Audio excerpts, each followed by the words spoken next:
Saludos queridos hermanos, les habla su hermano y amigo en Cristo, el pastor Héctor Lecaro, grabando desde la ciudad de Chino, en el estado de California, Estados Unidos.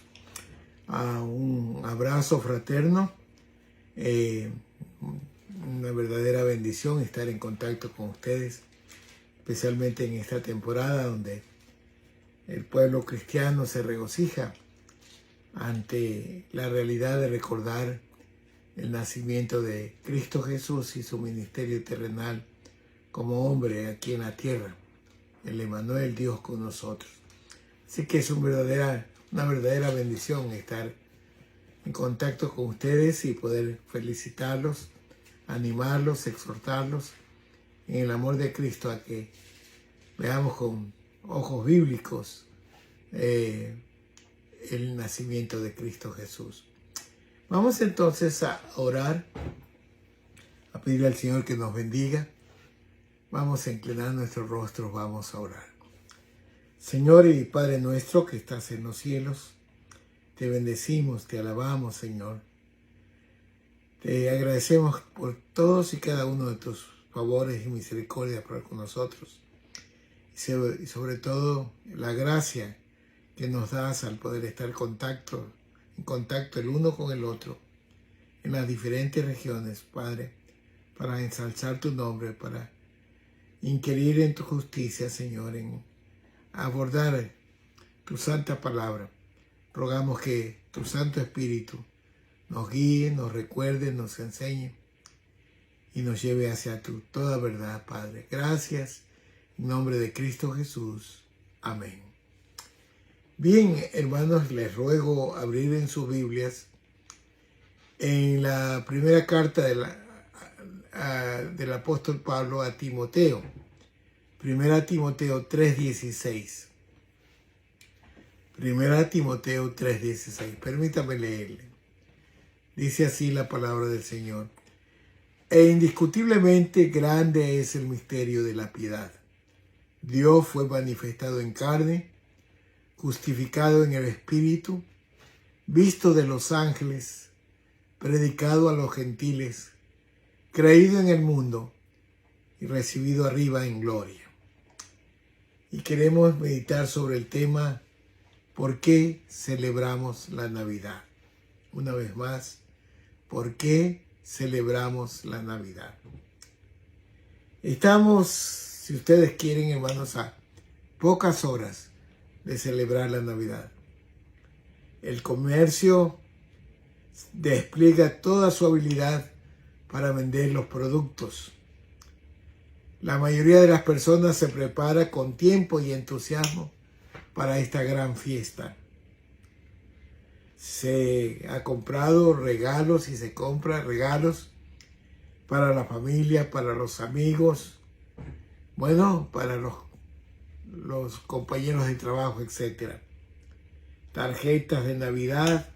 Bueno, todo va en preparación para festejar la fiesta de Navidad.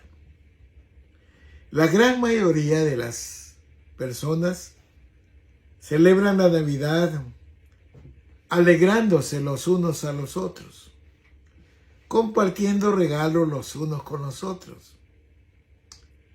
Y la mayoría se alegra, hay música, hay banquete, pero lamentablemente, hermanos, lamentablemente ignoran o soslayan, miran de reojo, si ustedes quieren, el verdadero motivo de la Navidad. Es muy triste ver que hay personas que dicen celebrar la Navidad y desconocen el motivo, el por qué se celebra la Navidad. Leía en un artículo, hermanos, de un impreso digital mexicano, se llama El Informador MX. Precisamente leía este artículo hoy día y el tema era la Navidad. Y decía literalmente lo siguiente, cito, abro comillas: la Navidad está a punto de llegar y con ella vienen no solo los deliciosos platillos de la época, sino también el árbol de Navidad y las decoraciones decembrinas que ayudan a crear el ambiente de calidez y felicidad que se asocia con el final del año. Pero, ¿quién podría imaginar, dice el artículo, una Navidad sin Santa Claus? Este personaje navideño es esperado con ansias, año tras año, por todos los niños que creen en él y que se ven llenos de emoción por recibir los regalos que el risueño hombre de la barba blanca les obsequia. En otras palabras, la Navidad aquí, el personaje central es Santa Claus para millones de personas, hermanos.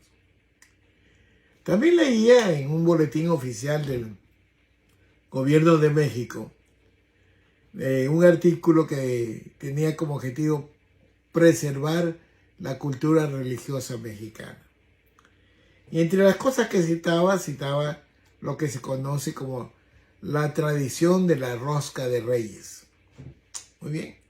Esta se celebra el 6 de enero y es una fecha que se comparte todo el pueblo mexicano, dicen ellos, esta bella tradición. Y luego describe las características de la rosca de Reyes. Es que adentro de ella es un pan y dentro de ella se esconde una o varias figurillas que representan al niño Jesús.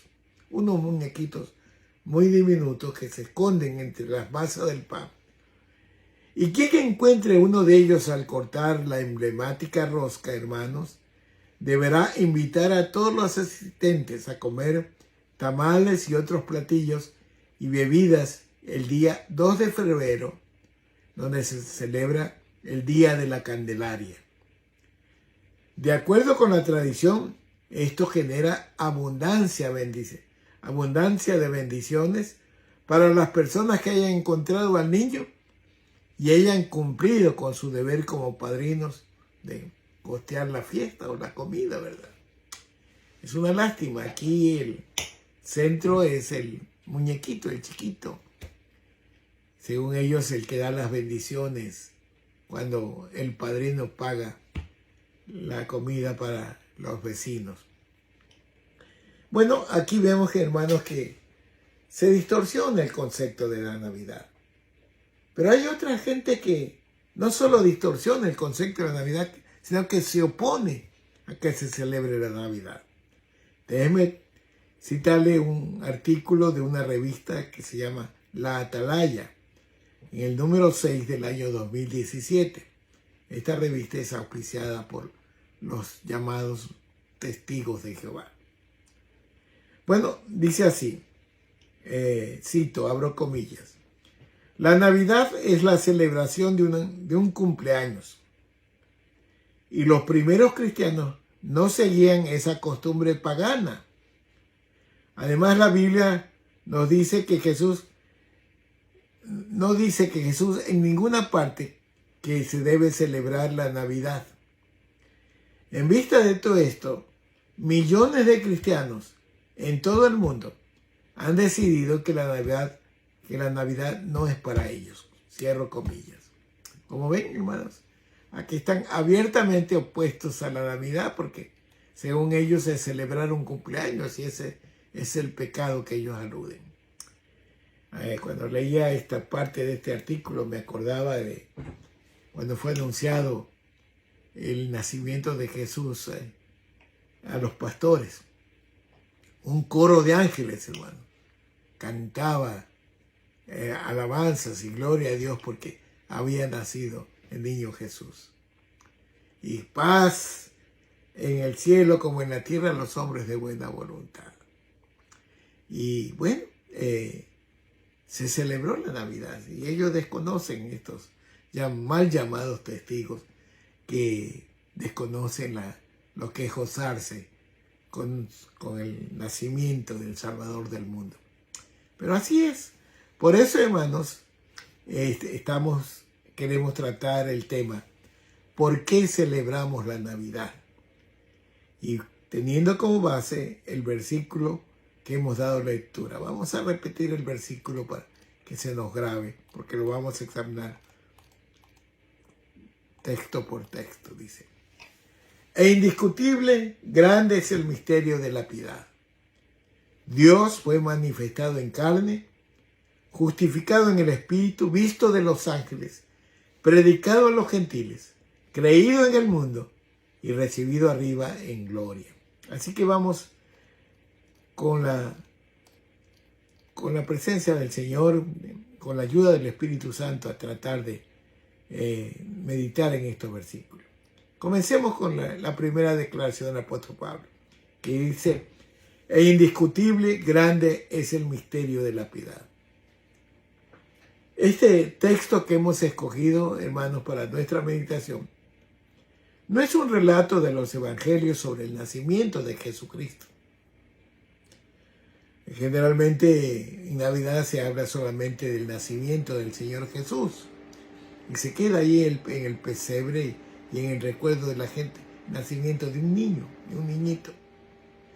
Pero Pablo nos revela toda la obra redentora de Cristo en su encarnación aquí en la tierra. Y eso es lo que celebramos en la Navidad, la encarnación del Verbo eterno, Dios hecho hombre, el Emmanuel, Dios con nosotros. En ese contexto, el apóstol Pablo, hermanos, nos revela toda la verdad del Evangelio en pocas palabras y nos introduce diciendo: el gran misterio de la piedad. Indiscutible es este misterio. Un misterio es algo que había sido escondido antes, pero que ahora es revelado. Las verdades bíblicas son reveladas en nuestro Señor Jesucristo. Y ese es el gran misterio de la piedad, que podríamos también decir el gran misterio de nuestra fe.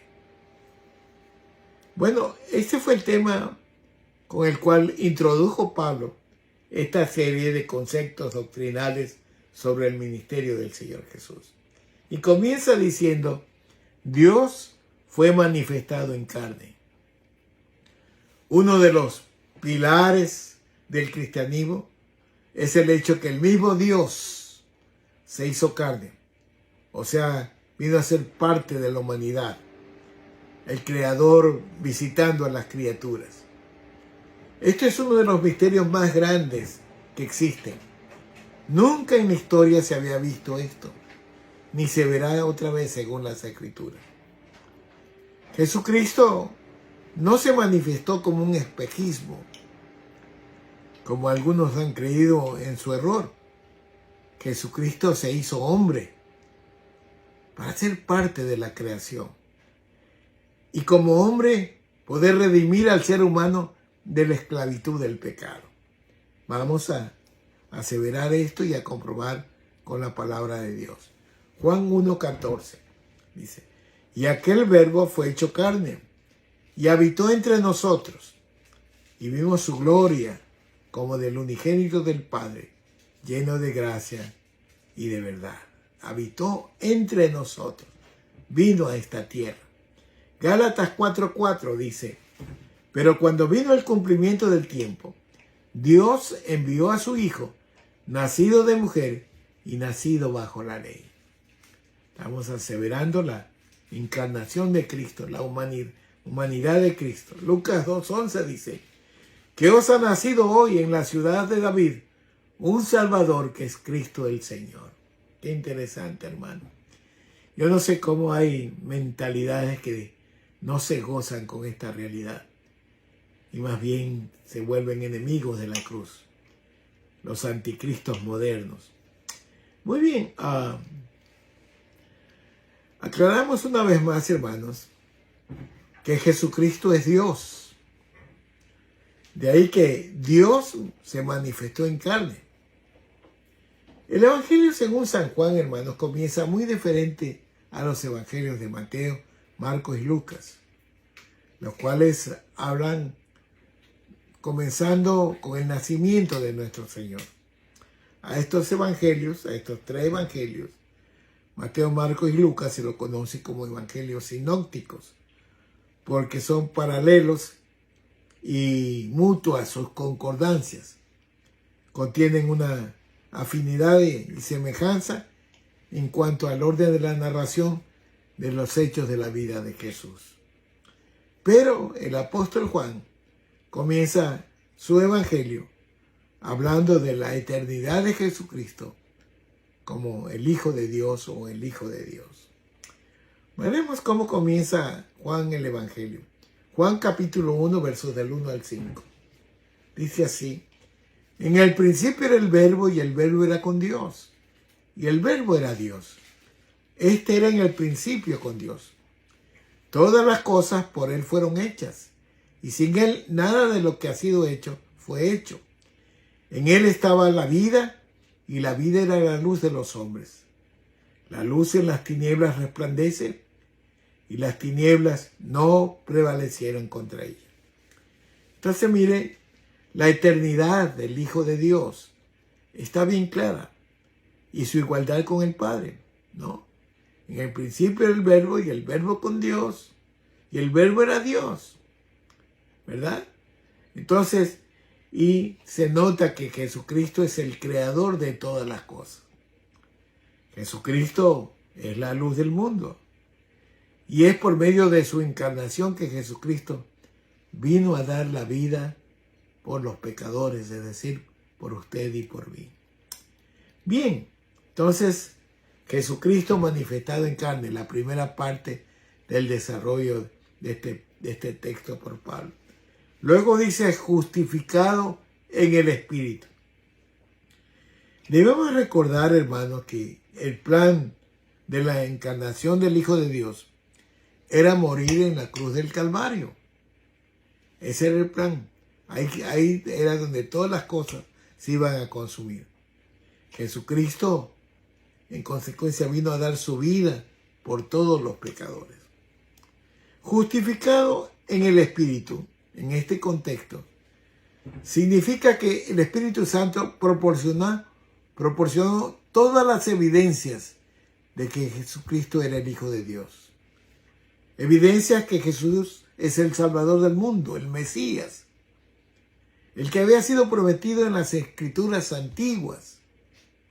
Los hechos concretos e históricos lo comprobaban y lo justificaban como el Señor de señores. En Él, en Cristo, se cumplieron todas las profecías que prometían un Salvador que se sacrificaría por los pecadores. Fue justificado en el Espíritu tanto en su vida como en su muerte y en su resurrección. Cristo, al renunciar su autoridad divina como el Hijo de Dios, descendió en forma de hombre y forma de siervo hasta la muerte como un delincuente, hermanos. Mas el Espíritu Santo lo reivindicó como el auténtico Hijo de Dios y Señor de todo, ¿no? Haciéndonos ver a través de las Escrituras a Cristo como 100% hombre y 100% Dios, o a la inversa.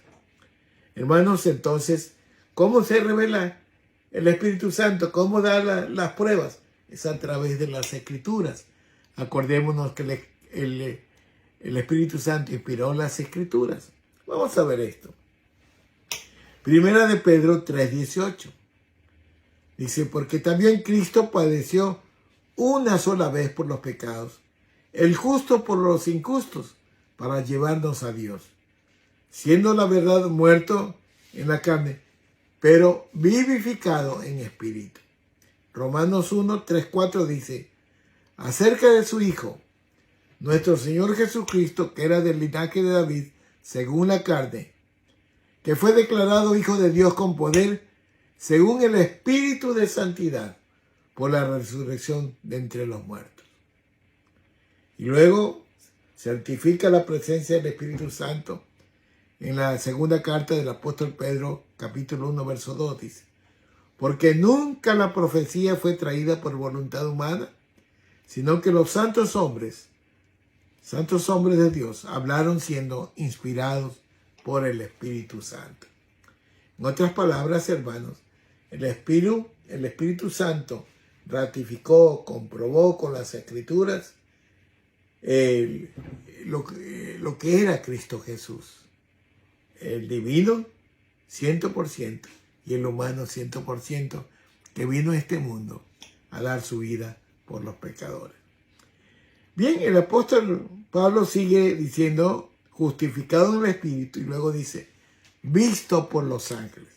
Noten ustedes que a la medida que vamos viendo, se va desarrollando el ministerio del Señor Jesús en este versículo. Por eso lo hemos escogido, hermanos, para que podamos entender lo que es el nacimiento, el ministerio de Cristo en su totalidad, para que así sepamos por qué y para quién y de quién es la Navidad. Visto por los ángeles, dice el apóstol Pablo. La palabra ángel viene del griego ángelos, que significa mensajero. Por tanto, la función principal de los ángeles es de comunicar a los seres humanos mensajes de parte de Dios. Ellos, los ángeles, no necesitan ser redimidos, ¿no? Sino que Dios los creó para que se limiten a servir a Dios. Ahora, hay categorías de ángeles, hermanos. Hay ángeles, arcángeles, serafines y querubines. La encarnación de nuestro Señor Jesucristo tuvo la participación de los ángeles. Por ejemplo, anunciaron su primera venida aquí en la tierra. Vamos a ver.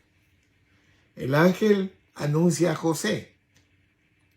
Vamos a ver Mateo 1:20. Y pensando él en esto, he aquí un ángel del Señor le apareció en sueños y le dijo: José, hijo de David, no temas recibir a María tu mujer, porque lo que en ella es engendrado del Espíritu Santo es.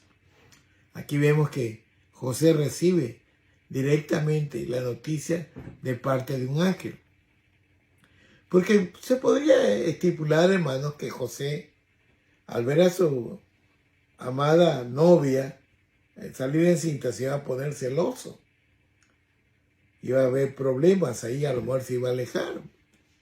Pero cuando José estaba pensando en esto, se le aparece el ángel del Señor y le dice: mira, no temas recibir a María tu mujer. Y le explica el por qué está encinta. Por lo que en ella es engendrado del Espíritu Santo es. Bueno, los ángeles, agentes activos del Señor, son mensajeros del Señor. El ángel hace lo mismo, anuncia a María. Vamos a ver esto. Lucas capítulo 1, versos 26 al 32. El sexto mes, el ángel Gabriel fue enviado por Dios a una ciudad de Galilea llamada Nazaret, a una virgen desposada con un varón que se llamaba José. Desposada quiere decir novia en nuestro contexto. A una virgen que estaba de novia con un varón que se llamaba José, de la casa de David. Y el nombre de la virgen era María. Y entrando el ángel en donde ella estaba, dijo: salve, muy favorecida, el Señor es contigo, bendita tú entre las mujeres. Ella, cuando lo vio, se turbó por sus palabras y pensaba: ¿qué salutación sería esta? Entonces el ángel le dijo: María, no temas, porque has hallado gracia delante de Dios, y ahora concebirás en tu vientre y darás a luz un hijo, y llamarás su nombre Jesús. Este será grande y será llamado Hijo del Altísimo, y el Señor Dios le dará el trono de David su padre. Entonces, mire, los ángeles participaron como mensajeros del acontecimiento de la encarnación del Señor Jesús. Pero también aquí viene: un ángel le anuncia a los pastores que había nacido el Salvador. Note usted que el anuncio es cuando ya el Señor nace. Y en ese momento los ángeles anuncian a los pastores. Vamos a ver esto. Lucas 2, del 8 al 12. Había pastores en la misma región que velaban y guardaban las vigilias de la noche sobre su rebaño. Y aquí se les presentó un ángel del Señor, y la gloria del Señor los rodeó de resplandor, y tuvieron gran temor. Pero el ángel les dijo: no temáis, porque aquí os doy nuevas de gran gozo, que será para todo el pueblo, que os ha nacido hoy en la ciudad de David un Salvador, que es Cristo el Señor. Esto servirá de señal: hallaréis al niño envuelto en pañales, acostado en un pesebre. Y luego sigue narrando que los ángeles, era un coro de ángeles que anunciaban en la bendición de tener a Cristo en nuestra esfera. Bastaría solo este versículo para mostrarle a los enemigos de la cruz que sí se festeja el nacimiento de Cristo. Si hay gozo, si hay resplandor, hay alegría por el nacimiento de Jesús. Hoy ha nacido en la ciudad de David un Salvador, que es Cristo el Señor. Imagínense esa noticia, hermanos. ¿Cómo no va a causar alegría? Por eso que los cristianos, cuando recordamos el nacimiento de Cristo y su ministerio terrenal, nos celebramos con gozo, con gratitud, porque Dios en su misericordia se hizo hombre para pagar el precio como hombre de nuestros pecados. Bueno, cuando el Señor Jesucristo comenzó su ministerio en la tierra, es llevado, dice las Escrituras, por el Espíritu Santo a ser tentados por Satanás. Era una prueba que tenía que pasar como hombre. Y después de ayunar 40 días y noches, ángeles ministraron al Salvador. Vamos a ver esto en Mateo capítulo 4, 11 y 12. Entonces Jesús le dijo: vete, Satanás, porque escrito está: al Señor tu Dios adorarás y a Él solo servirás. El diablo entonces le dejó, y aquí vinieron ángeles y le servían al Señor. Lo confortaban, lo animaban en un sentido, porque 40 días había ayunado, 40 noches, y luego viene la tentación. Más adelante, hermanos, en el huerto de Getsemaní, nuestro Señor Jesús, orando, sintió el peso que le esperaba en la cruz, a tal punto que señala las Escrituras que sudaba sangre. Pero notamos que un ángel vino a confortarlo. Vamos a ver esto. Lucas capítulo 22, versículos 42 al 44. Diciendo, esta era la oración de Jesús: Padre, si quieres, pasa de mí esta copa, pero que no se haga mi voluntad sino la tuya. Y dice el verso 43, y se le apareció un ángel del cielo para fortalecerle, y estando en agonía oraba más intensamente, y era su sudor como grandes gotas de sangre que caía en la tierra. Qué interesante. Mire el ministerio de los ángeles. No solo traían mensaje de Dios, sino que traían la fortaleza, el consuelo para nuestro Señor Jesucristo como hombre. Cuando el Señor Jesucristo más adelante en su ministerio tuvo una cena con sus discípulos, y después de la cena fue arrestado. Todos sabemos la historia. Judas lo vendió para identificarlo por 30 monedas de plata. Y el Señor es arrestado. Y uno de sus discípulos saca la espada y quiere volarle la cabeza a uno de los captores. Seguramente este se movió ligeramente y le voló solo la oreja. Y el Señor le dice que vuelva la espada a su lugar. Y dice: ¿acaso no piensa que yo puedo orar a mi Padre y Él enviaría 12 legiones de ángeles a mi rescate? Con esto el Señor le aclaraba a sus discípulos que Él tenía autoridad sobre lo que está pasando. que él poseía el poder. Mire, aun cuando fue arrestado dijo, 12,000 legiones de ángeles, si yo quisiera, vinieran a mi rescate. Una legión en el ejército romano era de 6,000 personas, hermano. En otras palabras, las 12 legiones a las que se refería, el Señor se refería a 72,000 ángeles, que con un chasquido de dedos podían venir al rescate del Señor. Sin embargo, el Señor iba a pagar el precio de nuestros pecados por su voluntad.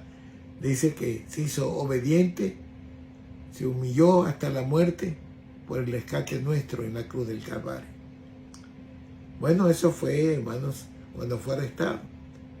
Pero más tarde, ya después que el Señor paga el precio de nuestros pecados en la cruz, al tercer día, el Señor resucita.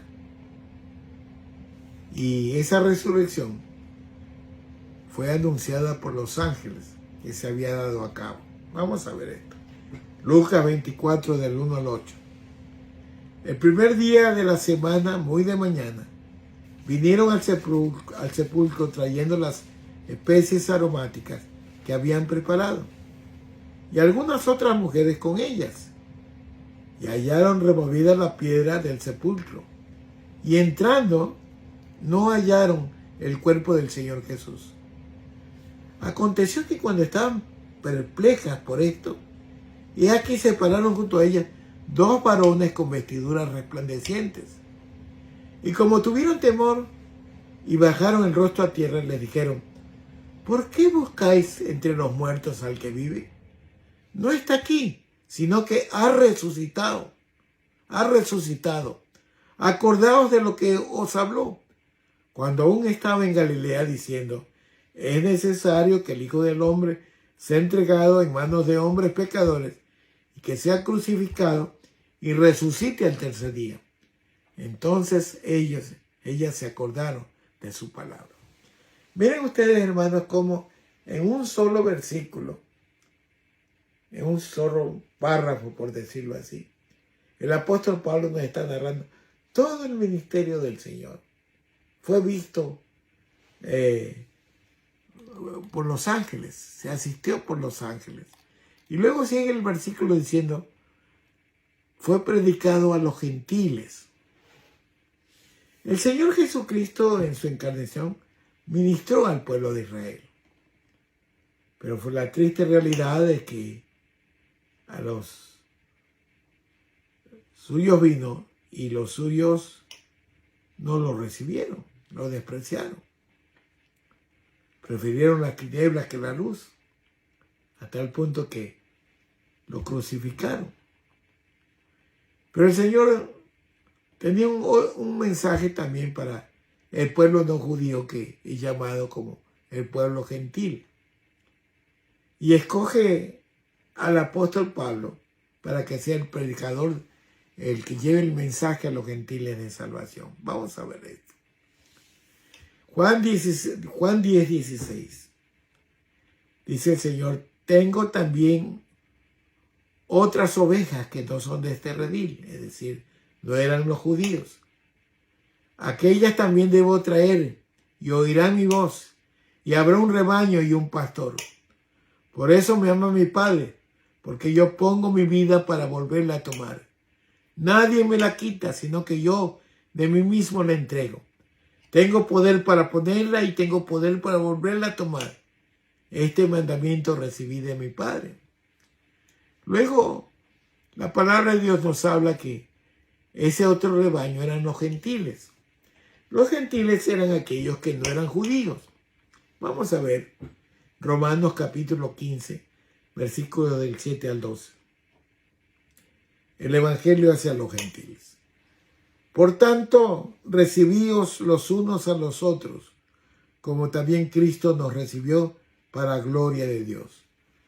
Pues os digo que Cristo Jesús vino a ser siervo de la circuncisión para mostrar la verdad de Dios, para confirmar las promesas hechas a los padres, y para que los gentiles glorifiquen a Dios por su misericordia, como está escrito. Por tanto, yo te confesaré entre los gentiles y cantaré a tu nombre. Y otra vez dice, alegraos gentiles con su pueblo. El verso 11 dice, y otra vez, alabad al Señor todos los gentiles y magnificadle todos los pueblos. Y otra vez dice Isaías, estará la raíz de Isaí y él que se levantará a regir los gentiles esperan en él. Ahí estamos nosotros, hermanos. Nosotros los que no somos judíos. También Cristo tuvo misericordia de nosotros. Vino hacia su pueblo escogido, Israel. Vino hacia los judíos. Pero lo suyo vino y los suyos no le recibieron, dice la palabra. Y el Señor también tenía otro redil, otras ovejas en otro redil, que eran los gentiles que somos nosotros. Por eso, hermanos, gloria sea al Señor, porque también el Evangelio fue predicado a los gentiles. Gálatas capítulo 1, versos 14 al 16. Y el judaísmo aventajaba a muchos de mis contemporáneos en mi nación, siendo mucho más celoso de las tradiciones de mis padres. Pero cuando agradó a Dios, que me apartó desde el vientre de mi madre y me llamó a su gracia, a revelar a su Hijo en mí para que yo predicase a los gentiles. Dios escogió al apóstol Pablo para que sea el que ministre, el que lleve el evangelio a los gentiles. Pablo de Tarso, también conocido como San Pablo, es el llamado apóstol de los gentiles. Fue el fundador, hermanos, de comunidades cristianas y evangelizador en varios de los más importantes centros urbanos del Imperio Romano. Fue el mensajero de los gentiles. Se lo llamaba el apóstol de los gentiles, porque la parte principal de su ministerio fue llevar la predicación al evangelio a los pueblos no judíos. Así que qué bonito, fue predicado con los gentiles. Luego dice el apóstol Pablo en el versículo que estamos viendo, creído en el mundo. Bueno, el Señor Jesús, antes de ascender a los cielos, nos dejó un mandamiento que se lo conoce como la Gran Comisión. Vamos a ver esto. Mateo 28, del 18 al 20. Y Jesús se acercó y les habló diciendo, toda potestad me es dada en el cielo y en la tierra. Por tanto, id y haced discípulos a todas las naciones, bautizándolos en nombre del Padre y del Hijo y del Espíritu Santo, enseñándolos que guarden todas las cosas que os he mandado. Y aquí yo estoy con vosotros todos los días hasta el fin del mundo. Amén. Bueno, hermanos, el significado más profundo de la Gran Comisión, hermanos, es que todos los cristianos tienen la responsabilidad de compartir el Evangelio. Compartir el Evangelio precisamente con todos aquellos que no lo conocen. Yo les decía en la introducción, hermanos, ¿cuánta gente no sabe el por qué celebrar la Navidad? ¿Cuánta gente no conoce la historia de Jesucristo? Las declaraciones bíblicas de su nacimiento, de su crecimiento, de su ministerio aquí en la tierra. ¿Cuánta gente desconoce? Por eso la Gran Comisión es un deber de todo cristiano, una responsabilidad de compartir el Evangelio con aquellos que no conocen la palabra de Dios. También significa, hermanos, que todo cristiano debe estar dispuesto a hacer discípulos, es decir, enseñar a otros sobre la fe cristiana y ayudarles a crecer en su relación con Dios. Tenemos el deber de dirigir a la gente. El Señor dijo que nosotros somos la sal de la tierra y la luz de este mundo. La sal para que prevalezcan las cosas buenas, que conserven las cosas buenas, y la luz para alumbrar en la oscuridad de los corazones sin Cristo Jesús. Para eso el Señor equipó a los cristianos. Hay muchos cristianos que dicen, no, yo no puedo hacer las cosas, no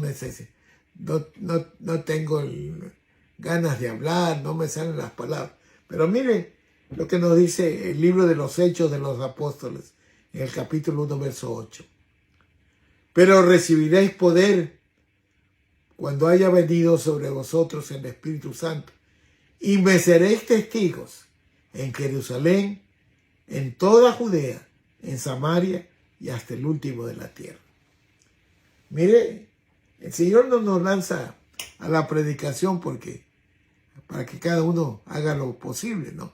Él nos da el poder de lo alto, es decir, la presencia del Espíritu Santo. La Biblia dice que cuando uno acepta a Cristo, el Espíritu Santo hace morada en el cristiano.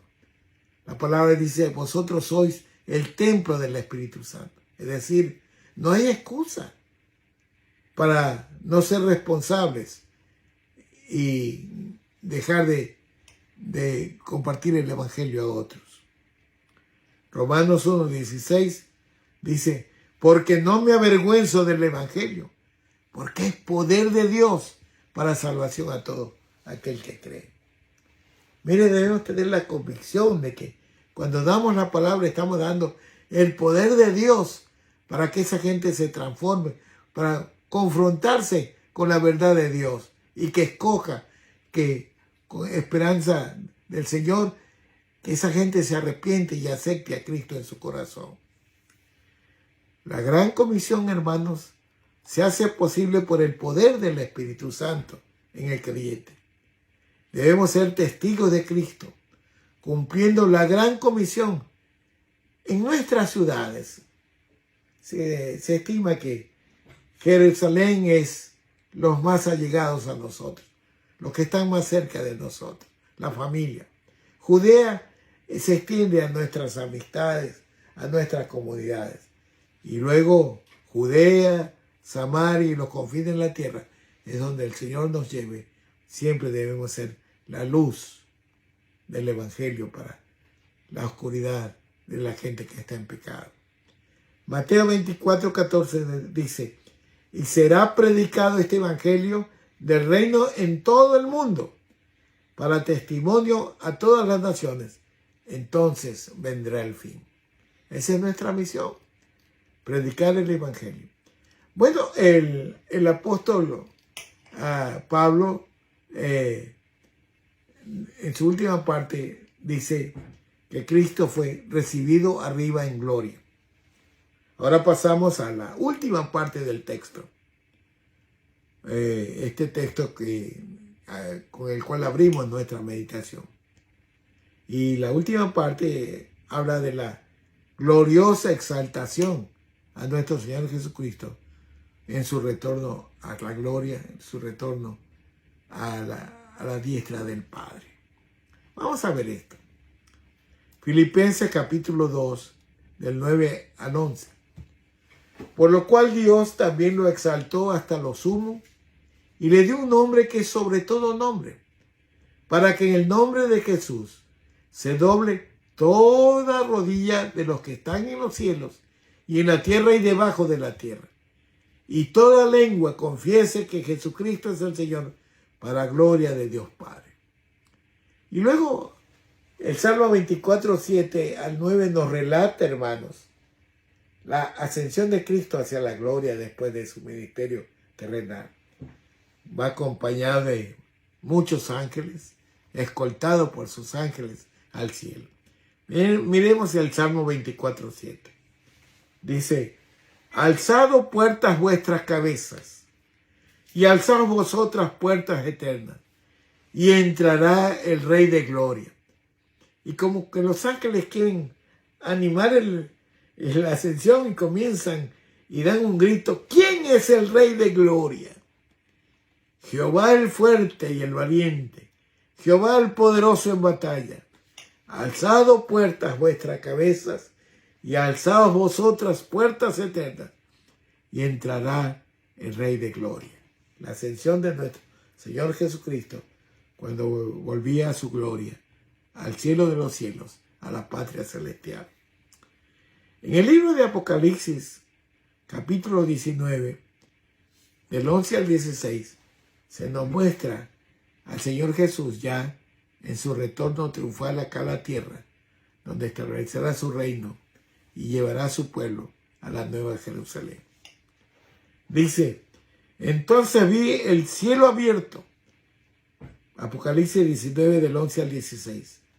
Entonces vi el cielo abierto y aquí un caballo blanco y el que montaba se llamaba Fiel y Verdadero y con justicia juzga y pelea. Sus ojos eran como llamas de fuego y había en su cabeza muchas diademas y tenía un nombre escrito que ninguno conocía sino él mismo. Estaba vestido de una ropa teñida en sangre y su nombre es el Verbo de Dios. Y los ejércitos celestiales vestidos de lino finísimo, blanco y limpio, le seguían en caballos blancos. De su boca salió una espada aguda para herir con ellas a las naciones. Y él las regirá con vara de hierro. Perdón, hermano. Y él pisa el lagar del vino, del furor y de la ira del Dios Todopoderoso. Y en su vestidura y en su muslo tenía escrito un nombre: Rey de Reyes y Señor de Señores. Qué bonito, hermanos.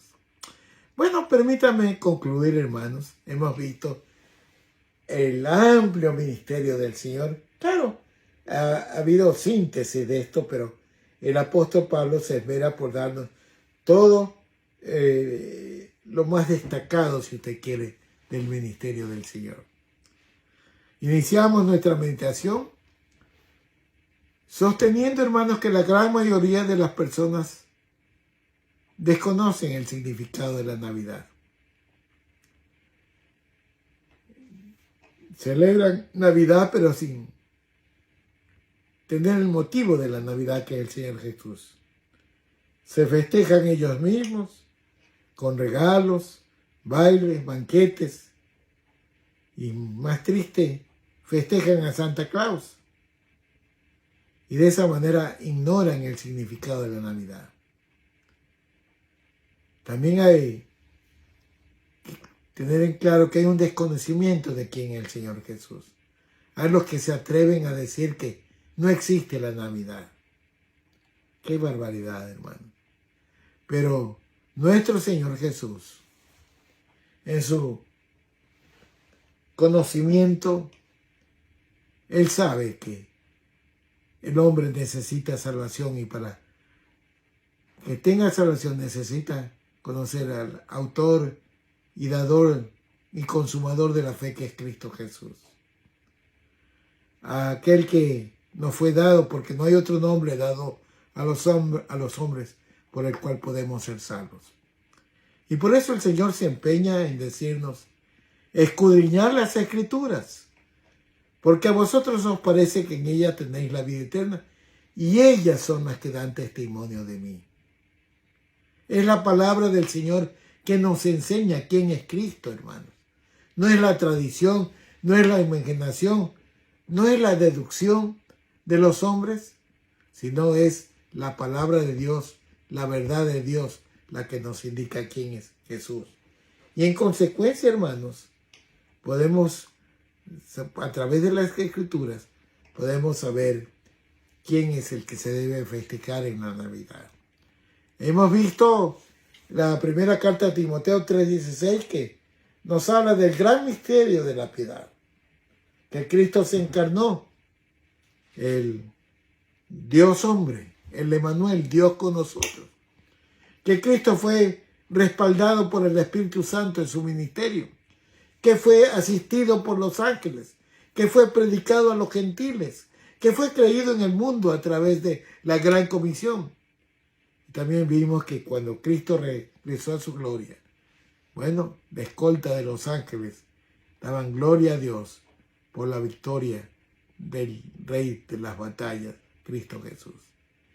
También vimos que el Señor tiene dos títulos grandiosos: Rey de Reyes y Señor de Señores.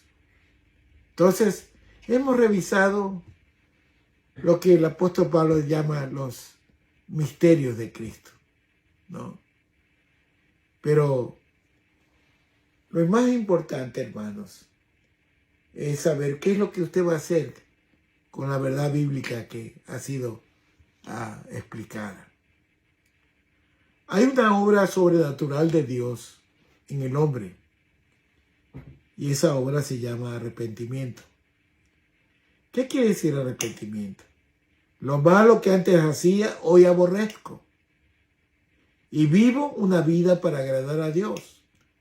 Eso se llama conversión, que es el poder de Dios cambiando una vida entregada a Él. Nuestra oración, hermano, hermana, amigo y amiga, me refiero a aquellos que celebran la Navidad sin Cristo. Espero, hermanos, que sean sensibles a la palabra de Dios y que experimenten en el amor del Señor, en la misericordia del Señor, la presencia del Señor Jesús en su vida ahora y siempre. Y que usted celebre una feliz Navidad, dando gracias por su amor y misericordia al Rey de Reyes y Señor de Señores, al Emmanuel, al Dios con nosotros, a nuestro Salvador, a nuestro santificador, a nuestro sanador, a nuestro Rey de Reyes y Señor de Señores, que pronto viene en gloria a reinar.